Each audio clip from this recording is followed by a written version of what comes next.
I'm currently walking up to Hidden Chest Gaming. Haven't been here for ages, so I'm not too sure if it is, but I'm pretty sure it's down one of these little rows down here, so I'll see you when we get in there. It's definitely not down there, that's some chair factory or sewing factory there, so I've gone the wrong way.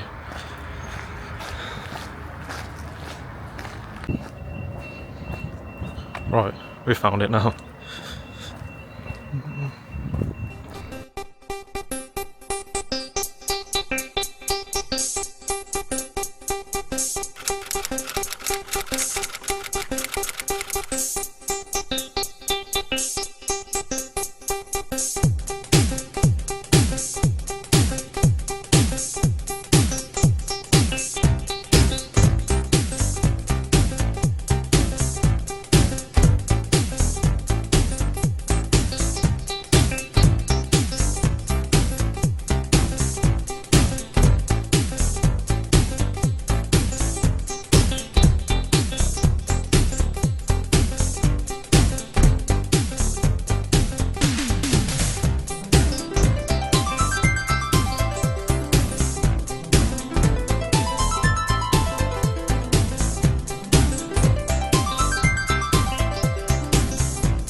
Right then guys, I'm sure you'll agree, but what an amazing shop at Hidden Chest Gaming.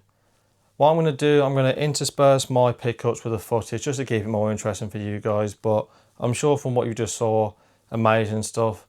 Just want to say before we get into the pickups, huge shout out to Dana for allowing me to come and film half an hour early before the shop opens. He let me in at 10:30, let me have the shop to myself, so massive shout out to you sir, really appreciate it and letting me film around your shop. Absolutely had a great time. Spent 2 hours there, could have spent another 2 hours there, so really appreciate that. Just before we get into the pickups, I want to mention that Dana is the organiser behind the Black Country Games Fair, Sunday the 2nd of March at the Robins R&B Club in Bilston. Early bird tickets are still available, I think, from 10 to 11, or there's tickets available from 11 till 12. Obviously, Hidden Chest Gaming is going to be there and tons of other local retro gaming shops in the area. I'll be down there doing some filming, picking up some retro bangers to add to the collection, so make sure you get yourself down there. Links to all the details will be down in the description down below, so check it out.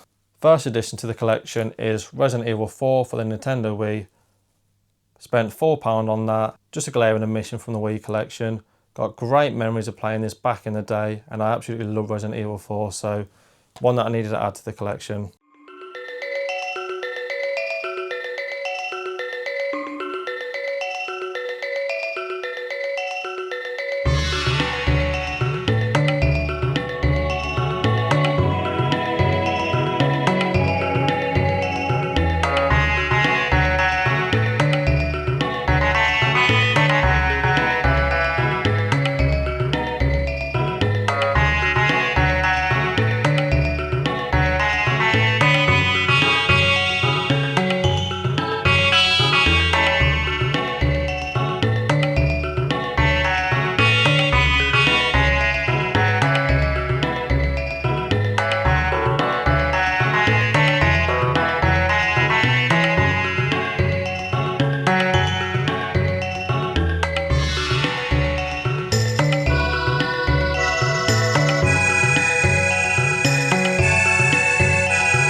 Next up, we've got 2 Capcom games to add to the collection in Lost Planet 2, a series that I really want to jump into when I can find the first and the third one.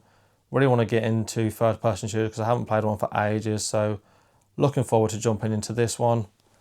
And we've got Shadow of Rome for the PlayStation 2, again from good old Capcom. I mentioned on my last video when I picked up God Hand for the PS2, which is also from Capcom, that they've got such a weird, obscure library on the PS2, so make sure you keep your eyes out because you wouldn't associate Capcom with a Italian Rome game, so keep your eyes peeled for obscure Capcom games.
Hidden Chest Gaming have got 2 rooms, the first room being dedicated to gaming, modern, retro and consoles, and the second room is reserved for mainly 8-bit gaming, toys, VHS, DVDs, board games and trading cards, in particular Pokémon and Yu-Gi-Oh! I was having a look around there. Toys aren't really my bag, I'm not a massive toy collector, but I was looking at the trading cards. Not a massive Pokemon collector, but I do love Yu-Gi-Oh! Especially back in the day. I used to love watching the manga and collecting cards. And I'm trying not to go down the rabbit hole of collecting cards, but I saw one card in particular, and as soon as I saw it, I knew I had to have it. Got motivated by watching Kale's channel and seeing his amazing Yu-Gi-Oh! Display in his frame and seeing all the different cards he's got. And this is a card I coveted massively as a kid, and I never had it in my collection, but when I saw it there, I knew I had to have it, and it's going to drive me to build up a small Yu-Gi-Oh! Collection. So I picked up the Exodia piece. This is his right leg. Paid £15 for it. I'll do some B-roll of this because probably getting some crazy glare on the camera. But it comes with this nice foil, and it's actually part of the Legendary of Blue set, which is the more desirable set. So Exodia, for anyone who's not a Yu-Gi-Oh fan, has 5 parts. He's got a head, 2 arms and 2 legs, and 1 card to represent each body part, and that forms the Exodia god. So I'm going to go after all 5 cards. Got the first one here, and I'm going to put him in a frame similar to what Kao's done, but obviously my frame will be different because it's going to go head, arms and leg, and I think it'll look pretty cool to have on the wall. But I keep telling myself, do not go down the rabbit hole of collecting cards, because I've already got plenty of things in here that are going to take up my attention and my money. So I'm going to try and limit myself to just these 5 cards, but who knows, I might jump into more Yu-Gi-Oh cards in the future. And the last thing I picked up, and this was just thrown in as a freebie from Dana, but it's actually this PlayStation 2 demo disc for Kingdom Hearts. Got some great artwork there, and it comes with a demo there. I'm not a massive demo collector, but I picked this up for the great art. As I keep banging on about, I'm a huge JRPG fan, and one of the big reasons I love those games is the fantastic art. And as you can see here, got that iconic PlayStation 2 art and the amazing Kingdom Hearts front cover. So on one of my Billy bookcases, I've got some Japanese art going on there, so I'm going to stick that to there, and I think it'll look amazing. So real cool to find that out in the wild, and just something you don't see all too often, so happy to pick that up.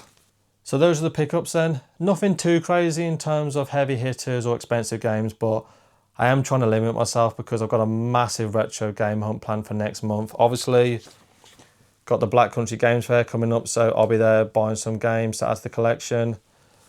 But I've also got a big game hunt planned for when me and my partner go to York at the start of March. So tons of shops I'm going to be going to, and it was quite funny. I was routing out the route to York from where we live, and it's fairly straight on Google Maps. And I showed my partner it, and she said, "Why are we going off onto so many detours to like Nottingham and Derby and Doncaster?" I went, "Oh, don't worry about it. That's the fastest way to York." And she cottoned on. And it was like, "Oh no, you're taking me to loads of different retro gaming shops, aren't you?" I was like, "Of course, there's always an ulterior motive."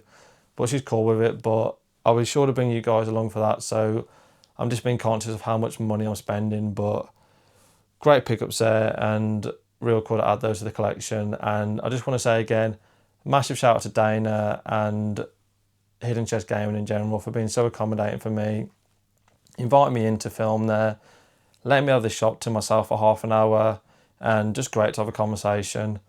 Like I said on that video, be sure to get yourself down there. I'll put all the details down in the description down below. Hidden Chest Gaming, located in Brierley Hill, and just have a look at what he's got there, because I'm sure you'll find something to add to your collection, whether you're a gamer or a card collector. I also think he's going to branch out into Magic the Gathering cards, so keep it locked to Hidden Chest Gaming social medias to see when he introduces those into the store. And I just think it's so important that we try and encourage and support our local businesses, especially retro gaming shops, because other than CEX and a couple of cash converters, we don't have any other presence on the high street for retro gaming shops. So where you can, make sure you support your local retro gaming shops, because if we don't, they're going to go out of business, especially in today's climate when it's so hard to start a business. So when you can, make sure you get yourself down to your local retro gaming shops and support them. So that's everything that Hidden Chest Gaming had to offer. Let me know in the comments down below what you would have picked up in terms of games, collectibles, toys or trading cards. Like I said, I'm trying to limit myself with what I spend, so I want to hear from you what you would have picked up. And while you're down there, hit the like button and consider subscribing to the Collector's Quest channel. Got tons of game hunts, retro game hunts, CEX visits and car boot sales coming your way, so plenty coming to the channel. And on last week's video, I put a call out saying I was on the road to 1,000 subs, and I was at about 850. I'm now on over 960, so massively appreciate the support from you guys. So keep it coming and keep it locked to the Collector's Quest channel, because I've got plenty coming your way. And like I always say, good luck on your game hunts and collecting adventures. Take it easy, YouTube, and I'll catch you in the next one.